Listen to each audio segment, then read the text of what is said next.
அந்த வன்னிமரல் வந்து மேலே ஏறி பாரு ஆயுதம் எடுக்க முடியுதான்னு வச்சு ஆயுதத்தை எடுக்கலான்னு போனா 5 தாள் நாள் வந்து புஷ்னு சீருதாம்பா. அண்ணா 5 தாள் அண்ணாகம் அண்ணா, இது ஐவரை காப்பதற்காக ஆயுதங்களை யாரும் எடுக்கக்கூடாது. ஒரு ஆண்டு மறைந்து வாழ வேண்டும், அவசரப்பட்டு கோவப்பட்டு ஆயுதம் எடுக்கக்கூடாது. பீம தனி பையன் கோவம் அதிகமா வரும், திடீர்னு சொல்லாம வந்து ஆயுதத்தை எடுத்துட்டா என்ன பண்றது? அதனால 5 தாள் நாங்க வந்து காப்பாத்துதான், அந்த ஆயுதத்தை பாதுகாத்துதான். பீமா உனக்கு தான் எச்சரிக்கை, உனக்கு தான் எச்சரிக்கை. வாசி நல்லா வாசி, போடு போடு வாசி.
சந்திக்கின்றான். ஐயா நகுலே என் பெயரே தாமக்கிரந்தி.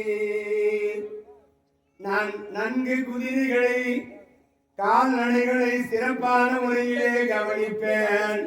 குதிரை சவாரி செய்வேன். நகுலனுக்கு நான் துணையாக இருந்தேன்.